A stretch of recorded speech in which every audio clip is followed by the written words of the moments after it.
Hello नमस्कार दोस्तों, कैसे आप? आशा करते अच्छे होंगे। आपका स्वागत करते हैं डेली करंट अफेयर में। आज का मोटिवेशन कोट है, you can not change your future but you can change your habits and surely your habits will change your future.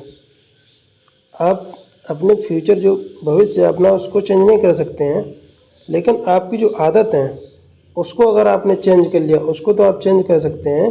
अगर उसको आपने चेंज कर लिया तो आपका जो फ्यूचर है वो 100% चेंज हो जाएगा। ये जो APJ Abdul Kalam missile man of India ने उन्होंने कहा है, ये बात सत्य है। अगर आप आज अपने कल को मत संवारिए, आज आप अपने को संवार रहे हैं, आज कुछ नया सीख रहे हैं, आज अपने में कुछ चेंजमेंट ला रहे हैं, आज अपनी हैबिट में कुछ परिवर्तन ला रहे हैं, तो अवश्य आपका भविष्य सुधरने वाला है। इसलिए आप आज को सुधारिए, भविष्य अपने आप सुधर जाएगा। चलिए आज भी आपके लिए 10 बहुत ही महत्वपूर्ण करंट क्वेश्चन लेके आए हैं। चलिए चलते हैं। आज का पहला क्वेश्चन है, हाल ही में नौसेना ने पहली बार किस देश के साथ सी-कैट 2023 जो युद्ध अभ्यास है इसको किया है? ये भारत ने पहली बार किया है। इसमें ये किया है, option A Malaysia, option B Australia, option C Singapore, option D America. इसका आंसर है ऑप्शन सी सिंगापुर। ये सिंगापुर में के साथ अभी सी-कैट 2023 का युद्ध अभ्यास किया। ये पहली बार भारत ने किया है, इसलिए महत्वपूर्ण हो जाता है। जो सी-कैट का ये फुल फॉर्म है, south east Asia corporation and training, ये इसका फुल फॉर्म है। इसमें जो कुल देशों ने भाग लिया है ये 22वें नंबर का था, और USA और भारत की नौसेना और 20 अन्य देशों ने इसमें भाग लिया है। ये बहुत ही बड़ा युद्ध अभ्यास था जिसमें भारत ने पहली बार भाग लिया है। कुछ और युद्ध अभ्यास हैं, वर्ल्ड कुरुक्षेत्र है, ये भारत और सिंगापुर के बीच होता है। जो विंडसॉर फ्रेमवर्क है ये यूरोपियन यूनियन और UK के बीच होता है, यूनाइटेड किंगडम। फ्रिंजेक्स युद्ध अभ्यास है, ये भारत और फ्रांस के बीच होता है। शक्ति वरुण हुआ, ये भारत फ्रांस के बीच ये भी होते हैं। साइक्लोन प्रथम अभी हाल ही में राजस्थान में हुआ था, भारत और मिस्र के इजिप्ट यानी मिस्र के बीच हुआ था। एम्फेक्स 2023 जो युद्ध अभ्यास है ये काकीनाडा आंध्र प्रदेश में किया गया था। एम्फेक्स मित्र शक्ति ये भारत और नेपाल के बीच होता है। सिलीनेक्स ये भारत और श्रीलंका के बीच होता है युद्ध अभ्यास। और आज आपके लिए जो इसमें हमने एक्स्ट्रा फैक्ट जोड़े हैं, आज आपके जो भी महत्वपूर्ण अनुच्छेद हैं वो पूरे संविधान के महत्वपूर्ण अनुच्छेदों को कवर कराया जाएगा। जैसे अनुच्छेद 1 में राज्य और यूनियन, जो भारत में राज्य कितने राज्य हैं, कितने यूनियन प्रदेश हैं, ये जिक्र किया गया है। जो अनुच्छेद 3 है, अनुच्छेद 3 में नए राज्यों का निर्माण, उनका जो क्षेत्र है उसमें परिवर्तन, उनका नाम में परिवर्तन।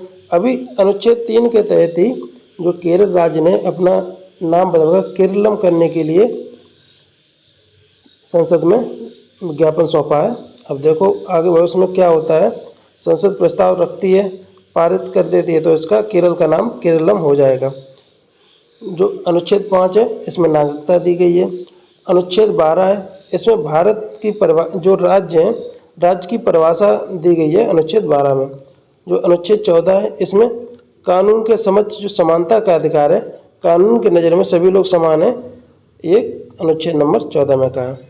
क्वेश्चन नंबर 2 है, जो CSIR है और NVRI ने कमल की कौन सी किस्म लॉन्च की है? जो CSIR council of scientific and industrial research और जो NVRI नेशनल बॉटनिकल जो रिसर्च इंस्टीट्यूट है, इन दोनों ने मिलकर अभी हाल ही में एक कमल की किस्म बनाई है। इसका नाम क्या है? Option A NVRI Nihar, option B Namo 108, option C Ganga, option D PBWRS-1। अभी ये गंगा है, गंगा को NDRF national dairy research institute, NDRI जो हरियाणा है, यहाँ पे इस गंगा को क्लोन जो मादा गाय की बनाई गई थी, ये पहली जो गंगा बनाई है ये NDRI ने बनाई थी। और जो कमल की अभी नई फसल है इसका नाम है नमो 108। ये अभी हाल ही में CSIR और NVRI ने बनाई है। अभी हाल ही में एक और नया गेहूं की फसल बनी है HD 3385।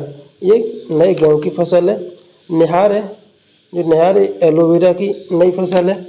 बाबा बुदान की जो पहाड़ी है, ये कॉफ़ी का जो पहला पौधा है ये कर्नाटक में लगाया गया था, जहाँ कर्नाटक में बाबा बुदान की पहाड़ी है। इस पर अनुच्छेद 15 है, इस पर दिया है जो जाति, लिंग, धर्म या स्थान के आधार पर आपसे भेदभाव नहीं किया जाएगा। अनुच्छेद 16 में दिया है सभी को अवसर की समानता, चाहे वो जॉब हो या किसी में, सभी को अवसर की समानता दी जाएगी। लेकिन अभी जब 103वां संविधान संशोधन हुआ तो इसमें अनुच्छेद 16 में ही संशोधन करके EWS को 10% आरक्षण दिया गया है। ये बात सबको पता है कि 103वां संशोधन है EWS का, लेकिन ये नहीं पता है कि किस अनुच्छेद में संशोधन किया गया है। इस अनुच्छेद 16 में संशोधन किया गया था। जो 17वां नंबर है अनुच्छेद 17, उसमें अस्पृश्यता का अंत यानी कि छुआछूत का अंत है, टचेबिलिटी का अंत है। अनुच्छेद 18 में जो उपाधियों का अंत है, जो भी आपको उपाधि दी जाती हैं, केवल जो डॉक्टरेट या मतलब आपकी जो पढ़ाई की डिग्री है उसकी उपाधियों को छोड़कर बाद बाकी सभी उपाधियाँ को आप नहीं लगा सकते हैं। अनुच्छेद 19 में है, इसमें बोलने की स्वतंत्रता, सभा की स्वतंत्रता, सभी जगह घूमने और रहने की स्वतंत्रता, कोई भी प्रोफेशन शुरू करने का भी अधिकार है, वो अनुच्छेद 19 में ही है।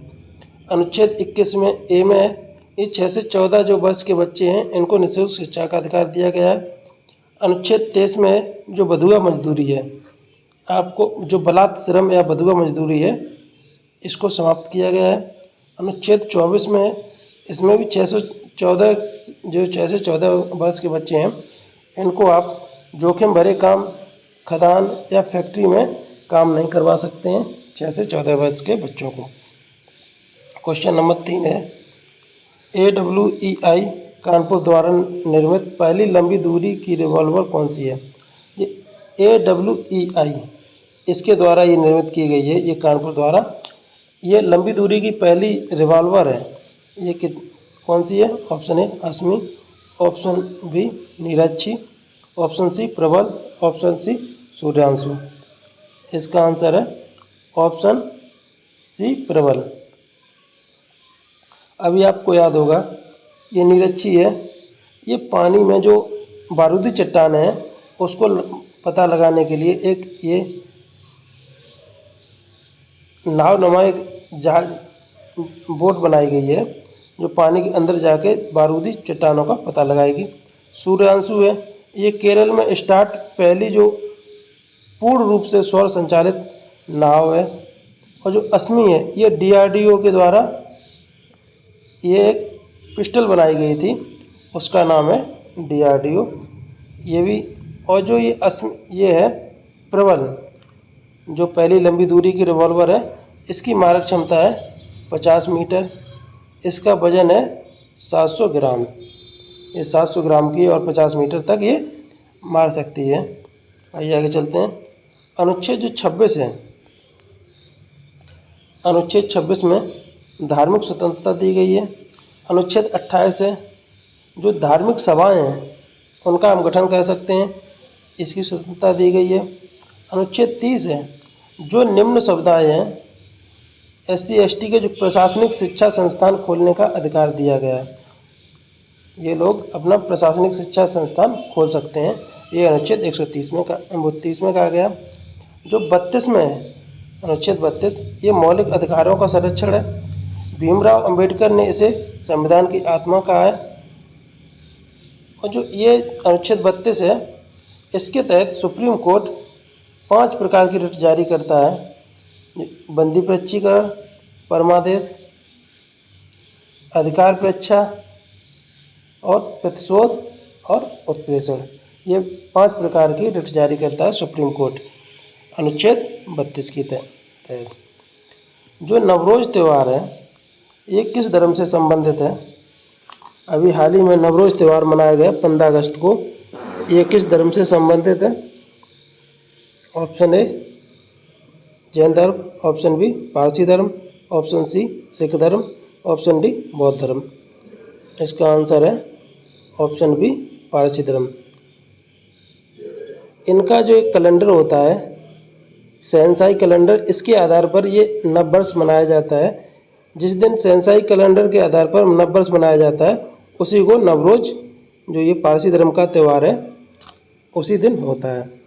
जैसे कैलेंडर ग्रेगोरियन कैलेंडर हुआ, शक संवत हुआ, इस तरह अलग अलग कैलेंडरों की अलग अलग नववर्ष की डेट है।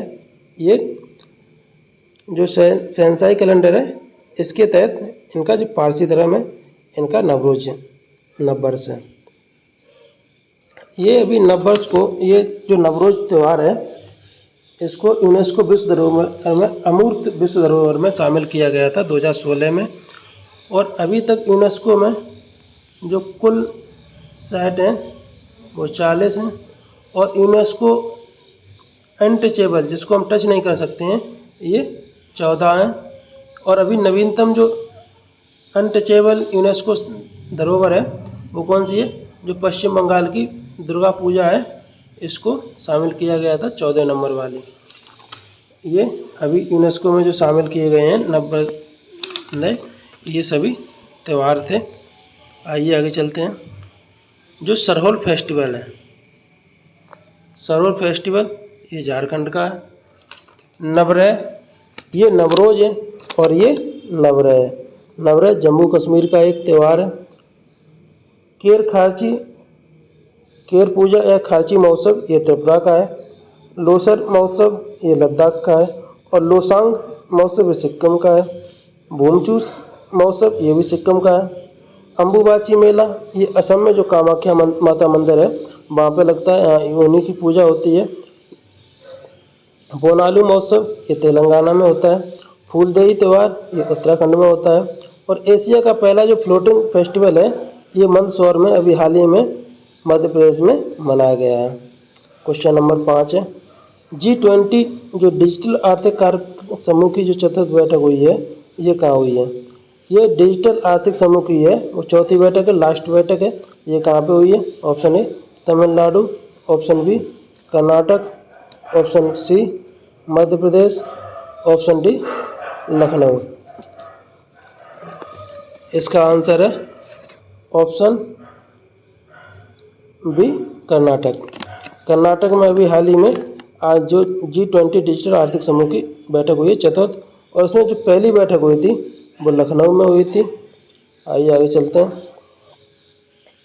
G20 की कुछ बैठकें हैं। G20 के पर्यटन समूह की जो बैठक है वो जम्मू कश्मीर में हुई थी। G20 के विदेश मंत्रियों की जो बैठक है वो गोवा में हुई है। G20 का अभी जो होस्ट देश है वो भारत है, और इसके शेरपा हैं वो अभिकांत दास हैं। आपदा न्यूनीकरण की जो बैठक हुई G20 की वो चेन्नई में हुई है। 2023 का भारत होस्ट है, और 2024 का ब्राज़ील रहेगा। G20 महिला सशक्तिकरण की जो बैठक है ये जो गांधीनगर गुजरात में हुई थी। यूथ 20 ये अभी हाल ही में एक U20 नाम से भी बैठक हुई है, ये वाराणसी में हुई है। और सिविल 20 ये जयपुर में हुई है। और जो G20 की जो इस बार की थीम है वो है वन अर्थ, वन फैमिली और वन फ्यूचर। जो ये 39A है, अनुच्छेद 39A, ये सभी के लिए सामान्य जो न्याय है, समान न्याय, इसका जिक्र किया गया है। और अनुच्छेद 40 में ग्राम पंचायत का गठन है। और अनुच्छेद 44 में समान सिविल सहायता यानी यूनिफॉर्म सिविल कोड है। क्वेश्चन नंबर 6, केंद्र सरकार ने PM ई बस सेवा पहल के तहत कितनी बस सेवा शुरू की हैं? अभी केंद्र सरकार ने एक सेवा शुरू की है PM ई बस सेवा। इसके तहत कितनी बसें चालू की जाएंगी? Option A 5000, option B 10,000, option C 8,000, option D 15,000। इसका आंसर है ऑप्शन बी 10,000। अभी 10,000 ये बसें शुरू की जाएंगी। इस जो इवोल्व योजना है जो इलेक्ट्रिक बसें इलेक्ट्रिक व्हीकल को बढ़ाने के लिए सिडबी के द्वारा एक चलाई गई योजना, सिडबी बैंक के द्वारा ये योजना चलाई गई थी। और जो फेम योजना है ये भी इलेक्ट्रिक व्हीकल को बढ़ावा देने के लिए शुरू की गई थी। आइए आगे चलते हैं। जो 50वीं कार्यपालिका जो अनुच्छेद 50 है वो कार्यपालिका और न्यायपालिका का पृथक्करण करता है। अनुच्छेद 51 है उसमें अंतर्राष्ट्रीय शांति का जिक्र किया गया है। और अनुच्छेद 51A इसमें मौलिक कर्तव्य दिए हैं। जो मूल संविधान था उसमें मौलिक कर्तव्यों का जिक्र नहीं किया गया था। मूल संविधान में कोई भी मौलिक कर्तव्य नहीं थे। जो 42वां संविधान संशोधन हुआ तो सरदार स्वर्ण समिति के सिफारिश पर 10 मौलिक कर्तव्यों को जोड़ा गया है। ये मौलिक कर्तव्य जो रूस के संविधान USSR, जिसको अब रूस बोलते हैं, इससे लिए गए थे। और जो 11वां मौलिक कर्तव्य ये 86वां संविधान संशोधन हुआ 2002 से, जो 6 से 14 वर्ष के बच्चों को निःशुल्क शिक्षा का अधिकार दिया गया है। ये 6 से 14 वर्ष के बच्चों को जो पढ़ाने का अधिकार है ये कर्तव्य दिया गया है 86वां संविधान संशोधन से। इस तरह 11 जो मौलिक कर्तव्य हो गए हैं। और जो मौलिक अधिकार हैं वो मूल संविधान में 7 थे, वर्तमान में 6 हैं। संपत्ति का अधिकार को हटाकर, मौलिक अधिकार से हटाकर ये संवैधानिक या विधिक अधिकार में रख दिया गया है। क्वेश्चन नंबर 7 है, पशुपालन और डेयरी मंत्रालय के जो मंत्री हैं पुरुषोत्तम रूपाला, ये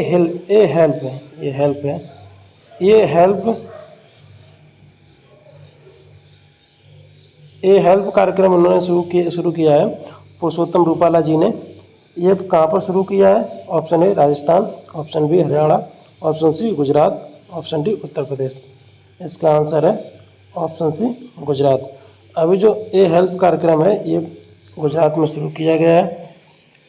जो अनुच्छेद 52 है इसमें कहा गया है कि भारत का एक राष्ट्रपति होगा। अनुच्छेद 53 में जो राष्ट्रपति की कार्यपालिका शक्तियाँ होंगी उसका जिक्र किया गया है। और अनुच्छेद 54 में जो राष्ट्रपति का चुनाव पद्धति क्या होगी इसके बारे में बताया गया है। अनुच्छेद 55 में जो राष्ट्रपति की मत पद्धति होगी, जिसको हम एकल मत संक्रमणी पद्धति कहते हैं, इसके बारे में जिक्र किया गया है। अनुच्छेद 56 में राष्ट्रपति का कार्यकाल बताया है। राष्ट्रपति का कार्यकाल 5 साल का होता है, इसका जिक्र किया गया है। और अनुच्छेद 57 में जो राष्ट्रपति का पुनर्निर्वाचन होता है या किया जा सकता है, इसका उल्लेख किया गया है। अनुच्छेद 58 में राष्ट्रपति की योग्यता क्या होनी चाहिए उसका वर्णन किया गया है, जैसे दिवालिया नहीं होनी चाहिए, आयु 35 वर्ष पूरी कर ली हो, ऐसे जो योग्यताएं होनी चाहिए उसका जिक्र किया गया है। अनुच्छेद 59 है, इसमें राष्ट्रपति बनने की शर्तें दी गई हैं। और अनुच्छेद 60 में है, इसमें राष्ट्रपति की शपथ है। जो अनुसूची नंबर 3 है, अनुसूची नंबर 3 में राष्ट्रपति की शपथ का उल्लेख नहीं किया गया है, इसीलिए इसका अनुच्छेद 60 में जो राष्ट्रपति की शपथ का उल्लेख किया गया। अनुच्छेद 72 है, इसमें राष्ट्रपति के द्वारा क्षमादान की शक्ति है। राष्ट्रपति मृत्युदंड तक को माफ़ कर सकता है। और अनुच्छेद 123 है, इसके द्वारा राष्ट्रपति अध्यादेश जारी करता है। क्वेश्चन नंबर 8 है, हाल ही में डाइचे बैंक द्वारा जो जारी रिपोर्ट में देश का कौन सा राज्य स्वास्थ्य के शीर्ष स्थान पर है? Option A Uttar Pradesh, option B Madhya Pradesh, option C Kerala, option D Maharashtra. इसका आंसर है ऑप्शन डी महाराष्ट्र। महाराष्ट्र है वो डाइचे बैंक रिपोर्ट में सबसे शीर्ष पर है। दोस्तों वीडियो लंबा हो रहा है, हम जल्दी करते हैं थोड़ा। जो 84वां अनुच्छेद है उसमें उपराष्ट्रपति जो है वो राज्यसभा का सभापति होगा। ये 64वां संविधान 64वां संविधान संशोधन, जो 64वां अनुच्छेद, इसमें राष्ट्रपति है जो राज्यसभा का सभापति होगा। ये कहा गया। जो 108 है, इसमें संयुक्त बैठक का वर्णन हुआ है और अभी तक केवल 3 बार ही संयुक्त बैठक बुलाई गई है। और अनुच्छेद जो 110 है इसमें धन विधेयक का जिक्र है। इसे जो धन विधेयक है सबसे पहले लोकसभा में पेश किया जाता है, इसको डायरेक्ट हम राज्यसभा में पेश नहीं कर सकते हैं। और अनुच्छेद 112 है, इसमें वार्षिक वित्तीय विवरण यानी कि बजट का उल्लेख किया गया है। और अनुच्छेद 61 में है, इस पर राष्ट्रपति पर जो महाभियोग है वो लगाया जा सकता है, इसका जिक्र किया है। और जो महाभियोग है विशेष मत पद्धति विशेष मताधिकार 2/3 के द्वारा लगाया जाता है। जब कुल बहुमत का 2/3 बहुमत हो तो राष्ट्रपति पर महाभियोग लगा सकते हैं। अनुच्छेद 72 है, इसमें राष्ट्रपति का समाधान है। और अनुच्छेद 76 है, इसमें न्यायवादी का जिक्र है। जो राष्ट्रपति के प्रसाद पर राष्ट्रपति जब तक चाहेगा तब तक न्यायवादी रहेगा, राष्ट्रपति जब चाहेगा तब हटा सकता है।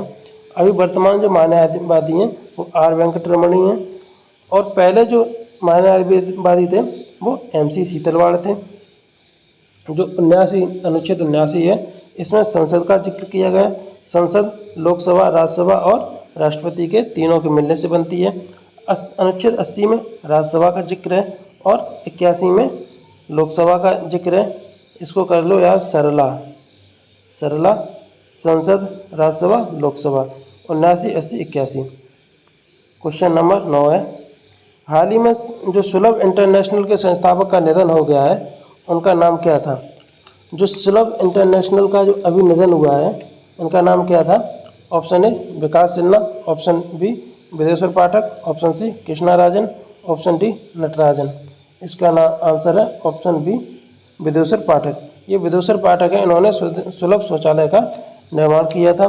इसकी स्थापना उन्होंने 1970 में की गई थी, 1970 में स्थापना की। और 1991 में इनको पद्म विभूषण मिला। 1991 में इनको हाल ही में अभी जो 2016 का है, इनको गांधी शांति पुरस्कार दिया गया था 2016 का। और इनको जो स्वच्छ भारत मिशन है इसके ये ब्रांड एम्बेसडर भी रह चुके हैं। कौन? विदेश्वर पाठक। आगे चलते हैं। जो 124 में इसमें सुप्रीम कोर्ट का जिक्र किया गया है। और जो सुप्रीम कोर्ट एक अभिलेख न्यायालय होगा, ये 129 में कहा गया है। 141 में है, 141 में सुप्रीम कोर्ट का निर्णय है वो सभी न्यायालयों को मानने के लिए बाध्य होंगे। जो भी सुप्रीम कोर्ट निर्णय दे देगा वो सभी जो न्यायालय हैं वो सभी मानने के लिए बाध्य होंगे। जो 148 में है वो CAG है, कंप्यूटर ऑडिटर जनरल। अभी वर्तमान में जो हैं जो CAG वो कौन है?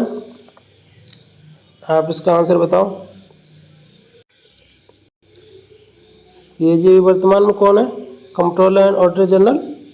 ये 148 से 157 जो अनुच्छेद है यहाँ तक दिए गए, ये अभी इस टाइम गिरीश चंद्र मुर्मू है। और CGA ये कोई गवर्नमेंट की केंद्रीय संस्था नहीं है, ये प्राइवेट है। इनका कोई किसी संविधान में उल्लेख नहीं है CGA का। ये होता है कंप्यूटरल जनरल ऑफ अकाउंट। ये भी वर्तमान में SS दुबे हैं। और जो 153 में अनुच्छेद इसमें राज्यपाल का जिक्र किया गया है। 161 में ये राज्यपाल का क्षमादान का जिक्र है। एक अनुच्छेद 165 में महाधिवक्ता एडवोकेट जनरल ऑफ स्टेट जो राज्य का सबसे बड़ा वकील होता है उसका जिक्र है। अनुच्छेद 214 में जो उच्च न्यायालय है सुप्रीम हाई कोर्ट, इसका जिक्र किया गया है। 215 में जो उच्च न्यायालय के अभिलेख जो रिकॉर्ड होगा, उच्च न्यायालय एक अभिलेख न्यायालय होगा, 2 से 15 में है। और 226 में उच्च न्यायालय को जो रिट जारी करने का अधिकार दिया है वो 226 में। अभी NTPC में क्वेश्चन आया कि कौन सा जो कोर्ट है, न्यायालय है, वो रिट जारी कर सकता है। ऑप्शन में था supreme court, high court, district court. किसको अधिकार है रिट जारी करने का? तो इसमें जो सुप्रीम कोर्ट और हाई कोर्ट है दोनों रिट जारी करते हैं। सुप्रीम कोर्ट है वो अनुच्छेद 32 के तहत करता है और जो हाई कोर्ट है वो 226 के तहत रिट जारी करता है। क्वेश्चन नंबर 10 है, आज का लास्ट क्वेश्चन है। हाल ही में किसे LIC प्रबंध निदेशक बनाया गया है? जो LIC के अभी प्रबंध निदेशक बनाए गए हैं उनको किसको बनाया गया? Option A Vaibhav Taneja, option B R Durai, option C Amit Jangran, option D Rajeev Goa. इसका आंसर है option B R Durai. R Durai को अभी LIC का जो प्रबंध निदेशक है बनाया गया है। जो अनुच्छेद 266 है इसमें संचित निधि का वर्णन किया गया है, और जो संसद निधि है ये संसद के हाथ में रहती है। और जो 279A है इसमें GST का वर्णन किया गया है। GST जो संविधान संशोधन 101 में था, GST का 279A में वर्णन किया गया। 280 में वित्त आयोग का वर्णन किया जो केंद्रीय वित्त आयोग है वो 280 में, और जो 243A में वो राज्य वित्त आयोग है। 300A में जो 44वां संविधान संशोधन हुआ था, इसे संपत्ति को अधिकार जो 31 में अनुच्छेद 31 में संपत्ति का अधिकार है, इसको हटा के 300A में रख दिया गया था। जो भाग 12 में अनुच्छेद जो 312 है ये ऑल इंडिया सर्विस है, अखिल भारतीय सर्विस सेवा या ऑल इंडिया सर्विस, ये 312 में है। जो अनुच्छेद 315 है इसमें पब्लिक सर्विस UPSC जो है PSC, ये 315 में। और 324 में ये निर्वाचन आयोग का गठन है। 352 में इसमें राष्ट्रपति शासन, इसके द्वारा जो 352 है इसमें राष्ट्रपति शासन दिया गया है। 356 में राष्ट्रीय आपातकाल है, और जो 360 है इसमें वित्तीय आपात दिया गया है। और जो 370 है इसका कुछ भाग अभी हटा दिया गया है, ये जम्मू और कश्मीर को जो मुख्य दर्जा है वो देते हैं, ये 370 अनुच्छेद। दोस्तों आज क्लास पूरी, आपको क्लास आज की कैसी लगी? आज जो भी आपके अनुच्छेद मुख्य अनुच्छेद थे उनको पूरा करा दिया गया है, और आपको भूले ना इसलिए आपका इसको बार बार हम रिवीजन करवाते रहेंगे। आपको याद करवाने की मेरी जिम्मेदारी है, बस आप क्लास को डेली लेते रहिएगा। डेली आपकी क्लास 10 बजे अपलोड की जाती है, और आपके लिए जो PDF है वो आलोक क्लासेस 77 पर टेलीग्राम चैनल पर डेली भेज दी जाती है। वहाँ से आप क्लास को देखने के बाद आप PDF को डाउनलोड कर सकते हैं, PDF से पढ़िए। थैंक यू, धन्यवाद।